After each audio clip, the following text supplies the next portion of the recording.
সাহেবকে পুলিশে ধরে নিয়ে রিমান্ডের নামে অমানবিক নির্যাতন করেছে। আমার মনে হয় এখন মুক্তাগাছার মানুষ সেটি ভুলতে শুরু করেছে।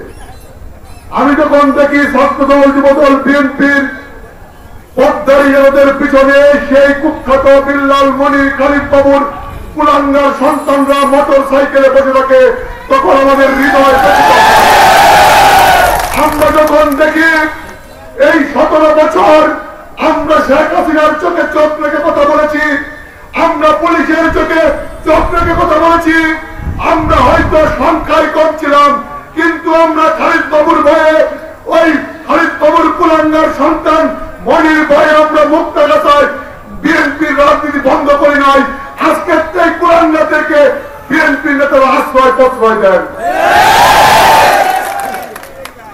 মনে রাখবেন, আজকে যে লোকটি 15 বছর আপনার সঙ্গে ছিল, যে 17 বছর আপনাকে নেতৃত্ব দিয়েছে, তার অনেক ভুল ত্রুটি হবে, তার চেহারা কালো হয়ে যাবে, তার গায়ের পাঞ্জাবিতে চিঠি পড়া থাকবে, তাকে দেখতে ভালো দেখা যাবে না। এই 5ই আগস্টের পরে যারা ঘুম থেকে ইস্তারি করা পাঞ্জাবি পরে সুন্দর চেহারা নিয়ে বিএনপি করতে এসেছেন, তাদেরকে দেখলে আপনাদের এখন ভালো লাগবে। বন্ধুরা আমার, বিপদ কিন্তু বলে আসে না। ওই বিপদের বন্ধুটিকে যদি বলে যান, আজকে ওই মিছিলের সামনের সারিতে 5ই আগস্টের বিএনপি জায়গা পায় না।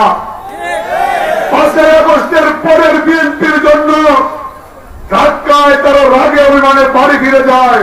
এই বক্তব্যে বলেছেন জাকির হোসেন বাবলুকে এমপি বানাতে চান, কিন্তু যে হারে ধাক্কা শুরু করেছেন, মানুষের অন্তরের হৃদয় ক্ষরণ হচ্ছে, রক্তক্ষরণ হচ্ছে, মানুষ মনে কষ্ট পাচ্ছে, অভিশাপ দিবে আপনাদের।